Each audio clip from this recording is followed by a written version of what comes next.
ক্রান্তিকাল ছিল। এই তিনটি ক্রান্তিকাল সম্পর্কে নতুন প্রজন্মকে জানতে হবে। একটি ক্রান্তিকাল 1971 সালের 25 মার্চ যখন হানাদার বাহিনী আক্রমণ করেছিল, তারপরে তিনি চট্টগ্রামের লালদিঘির ময়দান, চট্টগ্রামের কালুরঘাট বেতার কেন্দ্র থেকে শহীদ রাষ্ট্রপতি জিয়াউর রহমান এদেশের স্বাধীনতা ঘোষণা দিয়েছিলেন। আর কেউ কিন্তু দেয় না। কি আপনারা জানেন? এটা জানেন? স্বাধীনতা সংগ্রাম শুরু হলো, সশস্ত্র সংগ্রাম শুরু হলো, মুক্তিযুদ্ধ শুরু হলো, দেশ স্বাধীন হলো। আবার এক ক্রান্তিকালে যেমনি বলছিলেন আমি মেজর জিয়া বলছি, ঠিক তেমনি ভাবে আবার সিপাহী জনতার স্বতঃস্ফূর্ত শান্তিপূর্ণ বিপ্লবের মধ্য দিয়ে জিয়াউর রহমানকে আবার বাংলাদেশের জনগণ ক্ষমতায় বসালো। এরপরে ইতিহাস জানেন, গণতান্ত্রিক সরকারকে যখন হটিয়ে, যখন স্বৈরশাসকের ক্ষমতা দখল করে গণতন্ত্র হত্যা করে, তখন এই বাংলাদেশে প্রথম ঘর থেকে বেরিয়েছিলেন শহীদ রাষ্ট্রপতি জিয়াউর রহমানের উত্তরসূরি দেশ নেত্রী বেগম খালেদা জিয়া। বেগম খালেদা জিয়ার দীর্ঘ 9 বছর আন্দোলন সংগ্রামের মধ্য দিয়ে আমরা পেলাম নতুন করে গণতন্ত্র।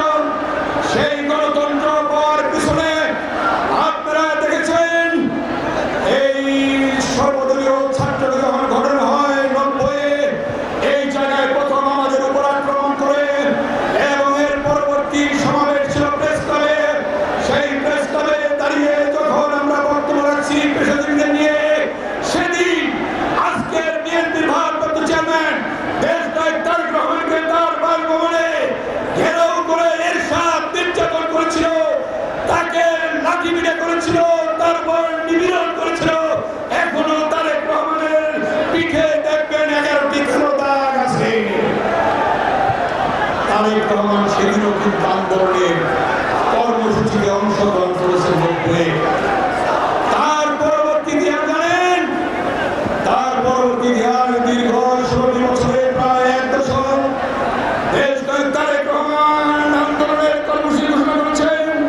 সেই আন্দোলনের মধ্য দিয়ে আপনারা দেখেছেন যে কথাটি সুদূর প্রসারী চিন্তা করে বলেছিলেন জনাব তারেক রহমান, দেশ যাবে কোন পথে, ফয়সালা হবে। ফয়সালা কোথায় হবে? কে বলেছিলেন? তারেক রহমান।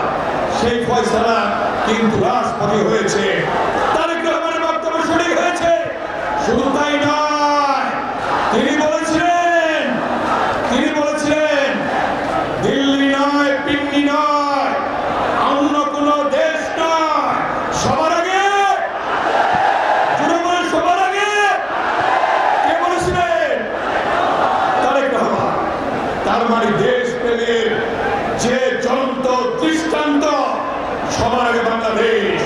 সেই বাংলাদেশকে নিয়ে এগিয়ে যাওয়ার জন্য তারেক রহমান আজকে আপনাদের সামনে এসেছে।